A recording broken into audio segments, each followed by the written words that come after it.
Epic with Epic Archery Unleashed, and today I brought my best friends to help me because I am going to, we are going to help you learn how to fletch and build an arrow. We had kind of an unfortunate event while we were shooting our 3D leagues this week.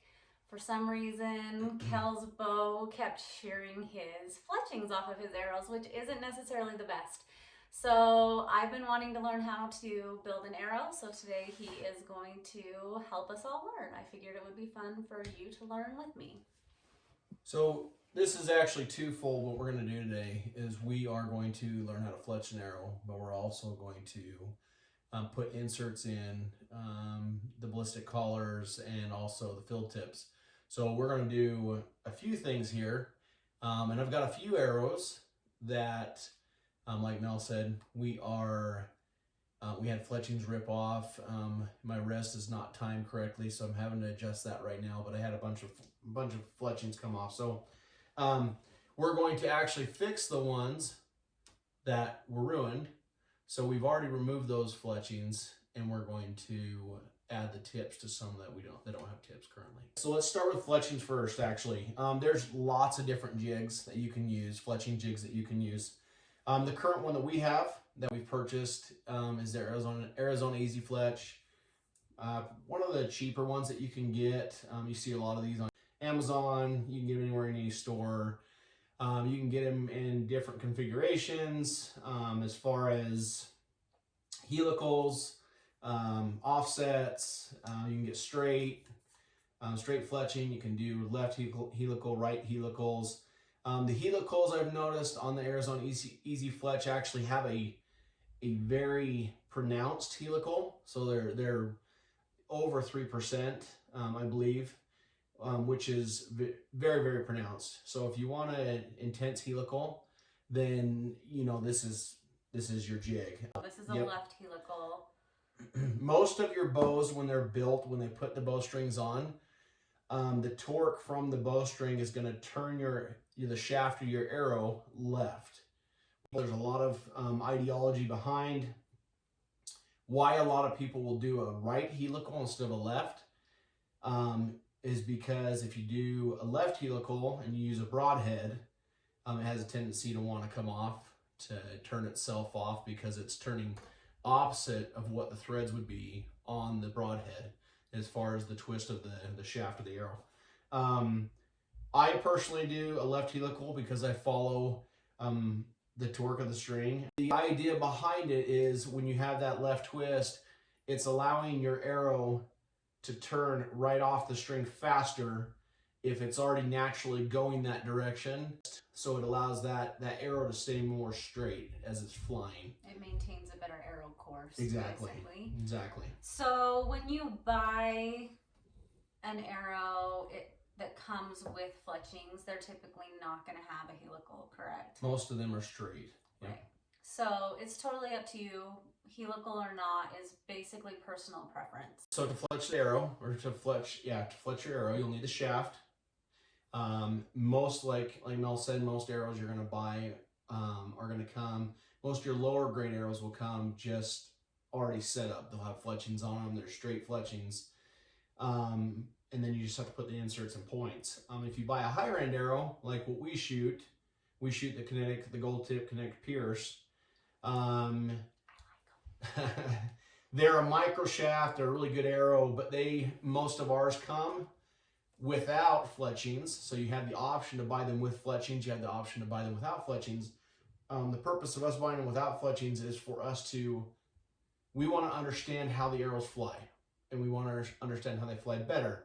I usually buy mine with fletchings, but that's why I'm trying to learn, because I want to know how it all works. The arrow itself will come with the knock, which we have.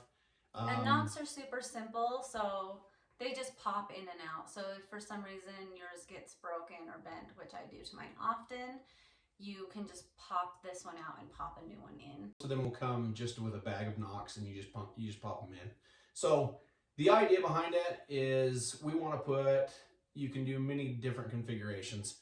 I normally will do a 4 or a 3 vein configuration.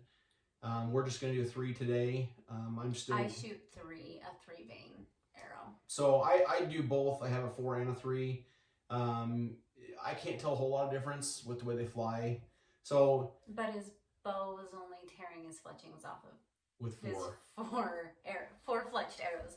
So today we're gonna just do some 3. You're gonna need your jig.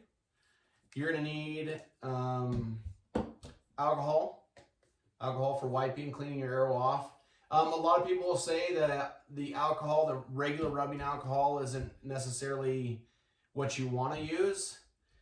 We have 91% isopropyl alcohol. I mean, to me, it's still going to clean. I think there's a lot of things behind what everyone thinks that you should use. I think just clean the arrow off, make sure it's clean. You don't want any residue oils from your fingers, though.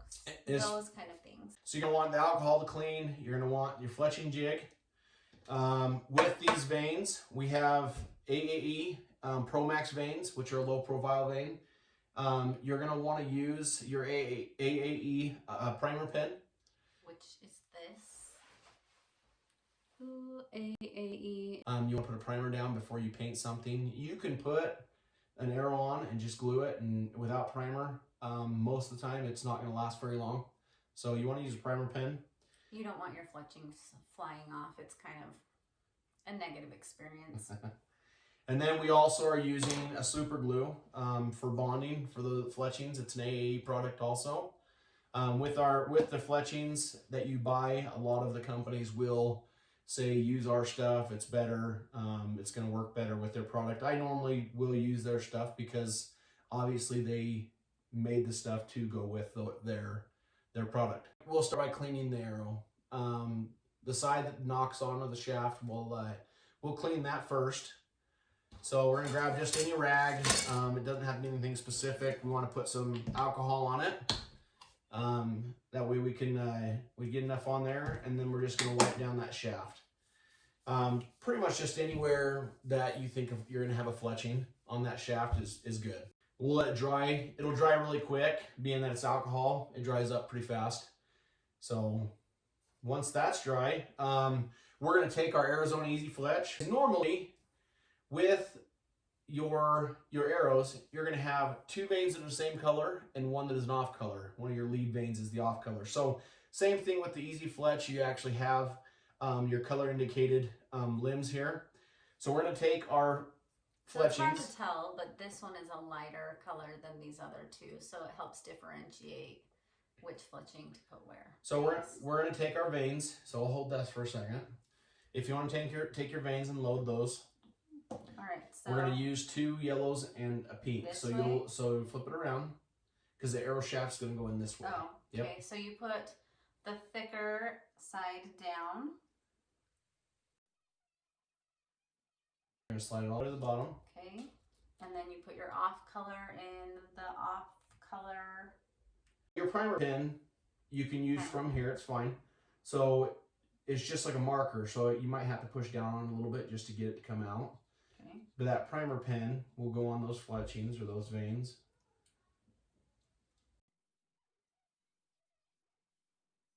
Fletching an arrow is actually very difficult right at first. You don't know how much glue to use. You don't if you're using too much or too little, or am I doing? It's all a process of figuring it out.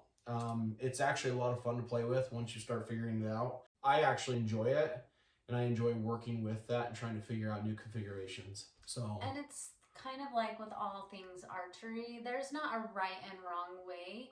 You figure out what works best for you, and that's the way that you do it. And I think it's cool to try lots of different options and see what's going to work the best.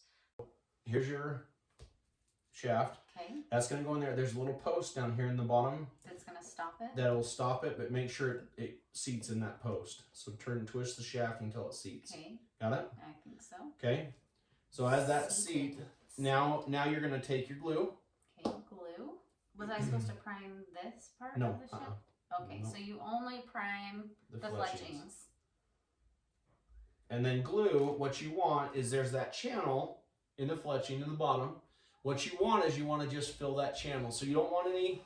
So if you can see in here, there's a little channel where the glue will actually sit when you place it in there.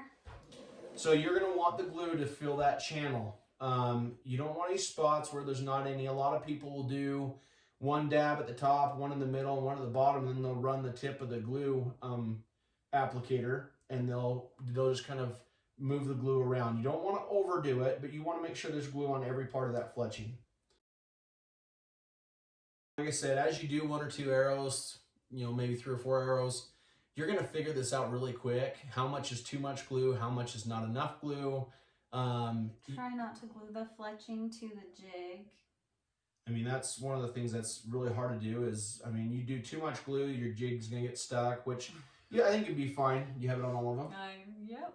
Let's hope it doesn't get stuck. You got enough glue on there? I think Okay, so you can see right here that part of that fletching doesn't have glue on it. As the jig compresses against that shaft, it's going to squeeze that glue out. And you can clean all this up afterwards. What you're going to do with this is, so you're going to push up and then turn. And then it'll pull it down? Yep. Okay. And then you want to make sure that these sit completely solid against that shaft. And then you're going to bring that down over and lock it in. What he was talking about is this part of the fletching jig was up and set over while we were loading the fletchings and while we were gluing, doing all the prep stuff. And then you have to push it up and twist it down, and that's what brings those fletchings up against the shaft of the arrow, and then this holds them on while it dries. You can also see with this one how it has the helical. Now we'll see how well I glued them. Hopefully I didn't glue the fletching jig to this arrow. So another key factor I forgot is you're going to want some Q-tips too to clean up the excess glue. All right, so Q-tips. So we put this together, we let it set for how long? I would do like 30 seconds, honestly. So you're probably about there. Long enough, you think? And then you pop the top part off? Yep. Okay, so we pop this off. And then we So you're going to push that back press up. this back. Yep, there you go. And twist it. And then just drop and those then down. we drop these down. Oh, look at that! Ta-da! This arrow has fletching. So then what you want to do is grab your Q-tip before the glue dries and just clean it up. All the excess glue that has squirted out of that channel. And this is where I say the more you do this, the more you'll understand. I'll use less glue next time, or I'll use more glue next time, because you'll see parts of the fletching maybe looks like it's going to come off, or some of it looks like it's, maybe there's too much glue that squirted out, so you need to change that. So if we just left it, would the glue impact arrow flight? It does a little bit, yes. It also just makes it look really ugly because the glue will dry and it will look white. The good thing is I'm shooting these, she's not, so she doesn't have to worry about how pretty they are. My stuff has to look aesthetically pleasing, aka pretty. His stuff, we just don't want the fletchings flying off. So when you finish this up, and that's actually really cool, show them the offset or the helical. Okay. And you can see how the offset and you see that offset, how that fletching turns left. It's a pretty severe offset how that turns left. Yeah, these have got a pretty good helical on them. So I like that. I think they fly better out of my bow. Jeez. I enjoy the offset of these. The last thing that you're going to want to do is you're going to want to tip and tail these. You'll hear that a lot. It doesn't have anything to do with the end of the arrow. It still has everything to do with the fletching. Tip and tail means, and as it sounds, you're going to want to take a dot of glue and you want to put it on the tip, on the front, and the tail, which is the back of that fletching. And that allows for a little bit more of a seal from the front and back of the arrow. Because, I mean, technically you're going to watch that arrow fly from the front. And so the majority of that wind and the resistance is coming from the front. So tip and tailing is just taking the glue and you're going to take a dot and put it on the tip and the tail of each of the fletchings. And that's going to allow that fletching to seat and be a little more solidified. And it just needs to be a little dot. Doesn't have to be a whole lot. It's pretty good for her first one. Aw, thank you. I'm a fast learner. Sort of. All right, tipped and tailed. So there you have it. The Okay. fletched arrow. The cool thing about these, I just wanted to mention, the cool thing about these is you actually can do different configurations on these. You can do a 4-fletch. Most people think that just by looking at it, you can only do a 3-fletch. You can actually do a 4-fletch on these. You can do a 6-fletch on these. So, and you can do different configurations of a 4-fletch on your arrows. So these are actually really cool. It takes a minute to figure them out. So how do you do a 4-fletch with this one? There's, just like I told you, the post that's inside the main body of the jig. You would twist that post with the arrow installed in here. You twist that post, and there are so many clicks. And as you hear those clicks, that will take you to the next location where you would actually put new vanes in on the same arrow, and then you would glue those to the shaft as well. So you just do like one at a time? Yep, so on a 4-fletch would be one at a time. On a 6-fletch, you would do three at a time. So it's kind of, it's a little bit different, takes a little bit of time. I haven't played with that a ton. Look at your directions if you guys get one of these, because if you read through your directions, you actually can do a 4-fletch on these. So pretty cool. Pretty cool little jig. Sweet. I'm learning new things. All right, so we've got this arrow, but it's still missing the critical end. So on my arrows, here I'll show you one that's already been completed. We're gonna do an insert with a filled tip and ballistic collar. So we wanted to show you the full, complete arrow build of my arrows. I'm shooting about right around a 400 grain arrow. So we're going to show you kind of the setup that I'm using. So we've already done the fletchings. Now we want to build the tip, the ballistic collar, the insert, and the filled tip. So before we do that though, you said 400 grains. For anyone who doesn't understand arrow grain, how do you determine how heavy your arrow should be? So 400 grains is basically the weight of your arrow. Most of your arrows are going to come set with your wrap right here, your factory wrap. That says what the arrow is. It says who makes it, who builds it. There will also be either embossed on the shaft itself, or it'll be printed on the arrow wrap where they would put it. And it says GPI, grains per inch. You're going to measure whatever you cut your shaft at, which mine are at 29, take that measurement and times it by your grains per inch. So that gives you your grains per inch of your shaft alone. Okay, everything's gonna have so many grains. So your nock, your fletchings, all of these will add grains or weight to your arrow. And you have to add all of that when you're looking at grains. Your insert, your ballistic collar, and your filled tip, or broadhead if you're hunting, will add that extra weight also. The other thing that you might hear is FOC on arrows, your front of center weight, which would be all of your weight that's on the end of your arrow. A lot of people you'll talk to will say, hey, I would like a heavier FOC, or I like a lighter FOC. The FOC helps a lot with guidance as far as guiding that arrow in flight. It also helps with penetration when you're hunting. Okay, a heavier FOC a lot of times will help with a lot of penetration. As far as FOC, what percentage of your arrow your FOC should be, I've always felt like, or been told that, 12, 13, stuff like that's a little bit low. You want to be more in like the 16, 17 up to 20% FOC. I think if you actually went out, everyone's got something completely different. And they're going to tell you something completely different, because your arrows are going to fly, depending on your configuration of your vanes, are going to fly completely different. So your local bow shop, a good reputable bow shop like we talk about all the time, is going to be able to help you figure all of that stuff out. But there is an element of what your goal is, what your purpose is, and that's going to impact what your FOC is. It's also going to impact how heavy you want your arrow to fly. For instance, a lighter arrow is going to fly faster versus a heavier arrow is going to fly slower. Mm-hmm. But there's benefits to having a heavier arrow over a lighter arrow. So it's really what your ultimate goal is with your shooting as to what kind of arrow you buy. Also, your arrow or your shaft will have a a shaft stiffness number. Okay, so I shoot a 340 shaft, and I shoot a 400, and Mel shoots a 400.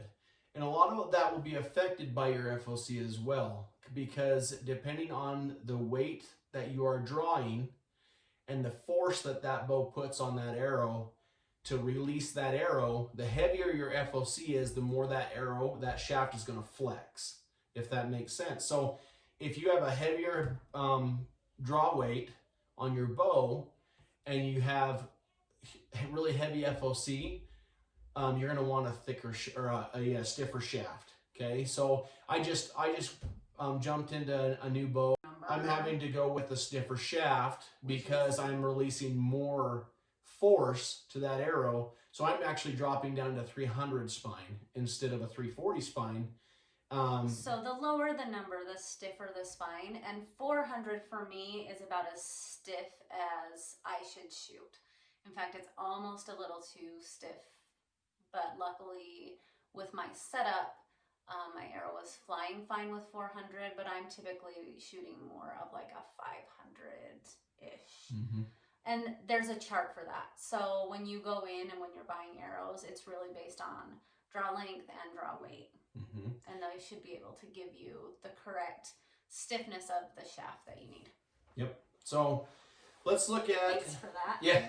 That was an intense lesson. Well, let's look at... So we've fletched that arrow. Let's look at doing the tip there. So we're actually setting these up. We're doing 3D tomorrow night. I need some more arrows because I destroyed my ones from last week. So we're going to add the tips to these. Mel's going to help me add the tips to these. So currently what we have, the system that I'm running and that Mel's running, we have our ballistic collars, which I showed you guys already. But not all arrows will use a ballistic collar. Yes, not all will. We've got an insert, which goes into the shaft itself. And then we have our field tip. So what we're going to do, I don't like to glue my inserts in so that they're always going to be there. I like to actually put them, you can buy a hot melt, which is almost like a craft glue. You buy that hot melt, you can get it in any of your archery stores. You're going to need fire. I might like fire a little bit. You're gonna need your fire. Okay. You're gonna need your fire. So we've got our, what is it? Blowtorch. You'll need your insert, your collar, and your tip. Okay. We'll go ahead and start the fire. And there's fire.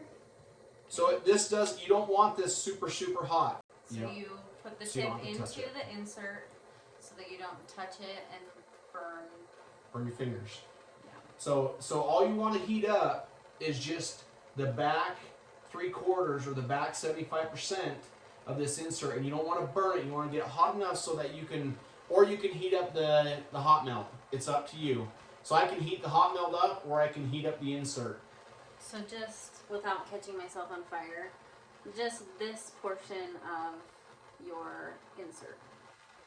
Just the rib portion. So you want to twist that as you're holding it there. You don't want to go too long. I'll hold the shaft here. Okay. And then just touch it on the top of the hot melt so it melts the glue on there. I like to get a lot of hot melt on mine. If you go to a lot of places, they don't. So go ahead, you can heat it up a little bit more just to keep it warm. Put a little bit more on there. And then you're going to get ready and go ahead and push that into the end there when you're ready. You want to get that in though before that starts to dry up. And then you'll have that kind of squish out, mushroom out at the top. So what we're going to do after that is we're going to let that dry. That field tip, we can actually unscrew that and take that off. So the collar will actually just slip right over top of that. And then we'll put the field tip on right after that. So that collar actually is going to stay somewhat loose. Some people will glue that in. I don't necessarily love gluing that in, the collar, because I want to be able to change it easily enough. That collar, what that does is on impact and penetration, it strengthens the end of your arrow from splitting or splintering or anything else. So it's a great system to go with. It works really well. You can feel how that shaft is a little bit warm. you got to let that shaft kind of cool down and decrease in size, or let it shrink. Okay, so as that happens, that hot melt's going to just pull right off of there, and that. So while this is cooling, if you're not using a collar, you have a different type of insert. So there's just this little tiny ring that's left of the insert as you put it in, and then your field tip just screws right into that part, and it just doesn't have the collar. It's just straight from field tip right into the shaft. You want to make sure that you put enough hot melt on these inserts that they're not going to move. I've had some inserts done where they seemed kind of loose because there was very, very little hot melt put on them. So you're going to want to make sure that you put enough hot melt on these inserts to make sure that they stay. I mean, there's a lot of force behind these arrows and what they're penetrating. I just recently actually lost a whole insert, tip, and ballistic collar in a 3D target last week. We had a rough 3D shoot last week. He lost all fletching off of every arrow, and he lost an insert. Yeah. But it wasn't one that you hadn't built that arrow. So somebody else built it. So anyway, so we're going to peel that off. So peel the rest of that hot melt off. It comes off pretty easily. Yeah, it's not hard. You get that off there. Okay. And then you're going to slip that ballistic collar over top. Other way. Oops. And then push it all the way down on the shaft as far as it'll go. Is it all the way on there? I don't know. I'm a weakling, I tell you. That's why I keep him around. He's the muscles in this. And then you're going to go ahead and screw your field tip on. And there you have it. There you have a built arrow. Ta-da! Look, I built an arrow, you guys. Isn't that awesome? It was way less hard than I thought it was going to be. Less stressful. Yeah, it's super cool. I'm going to start building my own. It really is fun, and it is, you know, if you want to play around with how your bow shoots, you want to play around with how your arrow shoots, my idea behind me building my own arrows is we love 3D target shooting, and I love to shoot distances. I love 125-yard shots, 130-yard shots. I would never shoot that on an actual animal, but I love to shoot. Rocks them in 3D. And you really need to understand how your arrow is going to fly when there's wind. You need to understand how your arrow is going to fly when you're shooting distances, how your arrow is going to fly when you're shooting downhill, when you're shooting uphill. You have to understand all of that. And when you start to understand that, it's actually exciting to build your own arrows, because you can make your arrows as accurate or inaccurate as you want. If I like to shoot heavy arrows, light arrows, the lighter the arrow, the faster the arrow will go and the farther it will shoot. You also have to understand that if it's light, if you shoot it farther, it's more susceptible to moving in the wind. Environmental factors, wind, everything, rain, everything. So there's a lot of things that you have to look at. We both shoot a micro diameter arrow, really very nice arrows. They're fun to shoot. They're nice arrows. You don't have to shoot what we shoot. You shoot whatever you want to shoot and enjoy it. And we shot these. I mean, these are a low-end division of Easton, and they're like $5 an arrow. And we shot those for years because we lost a lot of arrows and we broke a lot of arrows, and it hurts a lot less to lose 3 of these than to lose 3 of these. So when you're starting out, there's nothing wrong. And even if you're not just starting out, there's nothing wrong with shooting something like this. You pick what's going to work for you personally, and we've just been lucky to be able to shoot the gold tips. So honestly, this season anyway. Honestly, budget arrows, I shot 125 yards with an Easton Storm, which is like a $4.50 arrow, and it still did. Sorry, I put those fletchings right in your face. It still, I forgive you. It still did awesome, you know. And I have not shot anything as far as the gold tip at 125, 130 yards. I have shot at the 125. I have not shot it at 130 yards, so I don't know what it's actually going to do. I will tell you that with spot targets, I'm almost wishing I still had this diameter of an arrow versus my micro shafts, because I could use a little more coverage when I'm shooting. That's our video this week. I hope that this has helped you. If you have questions or comments or concerns, other videos you'd like to see us do, please leave us a comment, subscribe to our channel, share anything that you feel is of value to you. We've got some cool videos coming up. I'm going to do some more reviews of some different brands of bows. You know how we love to try a little bit of everything. Obviously, we're a little bow tech and PSC and Hoyt. Like, we own it all, and so we want to give you a very broad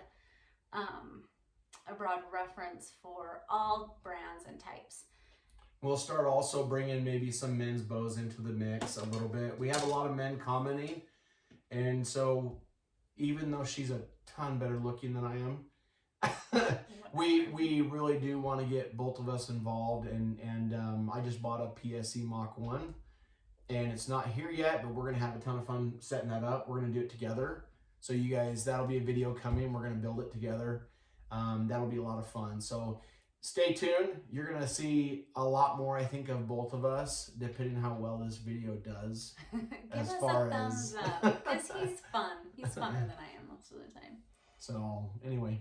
Thanks for watching. I hope you have a great week, and we'll see you later. See you later.